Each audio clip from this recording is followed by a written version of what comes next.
Good morning दोस्तों। Uttar Pradesh basic शिक्षा परिषद द्वारा 69,000 सहायक अध्यापकों की भर्ती के लिए कल विज्ञप्ति जारी कर दी गई। आपको पता है, ये आपके पास पहुंच भी गई होगी। आप ये जो विज्ञप्ति है आप इसको upbasiceduboard.gov.in पर देख सकते हैं।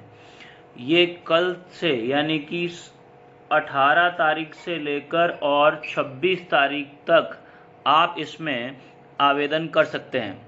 इस आवेदन करने में आपको कुछ नहीं करना है। जब आप इसे खोलेंगे तब आपको उसमें खोलने के बाद ये अनुक्रमांक, जन्मतिथि और मोबाइल संख्या ये इस पर डालनी है। जैसे ही आप इस पर ये तीनों चीज़ें डालेंगे तो आपके पास मोबाइल में एक OTP आएगा।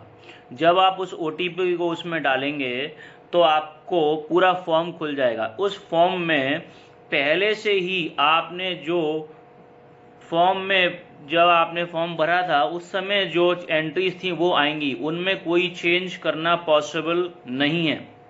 उनमें कोई चेंज करना पॉसिबल नहीं। याद रखिए, जो एंट्रीज आपने पहले कर रखी हैं उन एंट्रीज में कोई चेंज करना आपके लिए संभव नहीं है। बची हुई एंट्रीज को आप उसमें फिल कर सकते हैं। एक बार आवेदन जब पूरा हो जाएगा, ध्यान रखिए बहुत इंपॉर्टेंट बात है, ये लिखा है लाइन में, अगर एक बार आवेदन पूरा कर लिया गया तो उसमें कोई चेंज करने की गुंजाइश नहीं बचेगी। आपको ये बात ध्यान रखनी है। अगर एक बार आपने आवेदन पूरा कर लिया तो आपको दोबारा उसमें कोई चेंज करने का मौका नहीं मिलेगा। इसलिए सारे फॉर्म को बहुत अच्छी तरीके से फिल करना है। अब देखिए, इसी में आगे अगर हम पढ़ें तो इसमें ये दे रखा है कि जो फॉर्म है वो एक ही फॉर्म मिलेगा आपको भरने के लिए। सारे के सारे 75 जिलों के लिए आपको एक ही फॉर्म भरना है, दूसरा कोई फॉर्म आपको नहीं मिलेगा। जो आपका ये फॉर्म है, मैं पिछली वीडियो में आपको बता चुका हूँ कि जो आपको 75 जिले भरने हैं वो आपके मार्क्स के यानी कि गुणांक के आधार पर, आपकी वरीयता के आधार पर, आपकी जगह के आधार पर आप उसको निश्चित कर सकते हैं। और वो किस तरह करेंगे उसके लिए आप पिछला वाला वीडियो देख सकते हैं, जिसमें मैंने आपको ये बताया था कि आप कैसे आप जिलों का चयन करें। एक बात इसमें ध्यान रखने की बात है, जब आप इसको जब आप इसे भर देंगे, सारी एंट्रीज करेंगे, तब उनका सबका सत्यापन होगा। और सत्यापन करने के बाद ये आपको 3 जून से लेकर 6 जून के बीच में काउंसलिंग के लिए बुलाएंगे। 3 जून से लेकर 6 जून के बीच में आपको काउंसलिंग, जहां पर आपको जिला मिलेगा उस जिले में आपको बुलाएंगे। वहां पर आपका फिजिकल चेकिंग यानी कि फिजिकल का वो होगा, सत्यापन होगा, वेरिफिकेशन। अभी तक तो ऑनलाइन उन्होंने आपने दिया था, ऑनलाइन ये लोग वेरीफाई करने के बाद, सारी चीज़ें चेक करने के बाद आपको जिला आवंटन करेंगे। जिला आवंटन करने के बाद आपको 3 तारीख से लेकर 6 तारीख तक अपने डॉक्यूमेंट्स के साथ, सारे डॉक्यूमेंट्स के साथ आपको वहां जाना होगा और उसमें आपका वेरिफिकेशन हो जाएगा।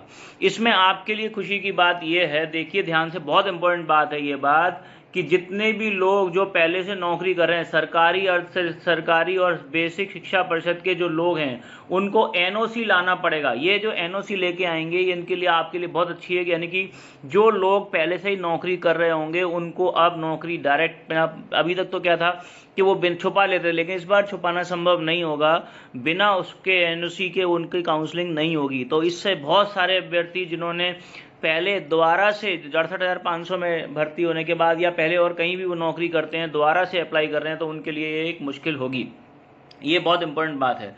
जब आप काउंसलिंग के लिए जाएंगे तो आप एक बात ध्यान रखिए, फॉर्म भरते हैं, आपने जो भी फॉर्म शुरू में भरा था लिखित परीक्षा के लिए, जो भी आपने फॉर्म भरा था सुपर टेट के लिए, उस सुपर टेट में जितने भी आपने चीज़ें लगाई थी डॉक्यूमेंट्स, उन्हीं डॉक्यूमेंट्स को आपको चाहिए होंगे। बिल्कुल वही के वही प्रविष्टियां होनी चाहिए जो आपने उनमें की थी। उन्हीं के बेसिस पर जो भी आपने एंट्री की थी वो सारी चीज़ें आपके पास होनी चाहिए। ये बहुत ध्यान रखने की बात है।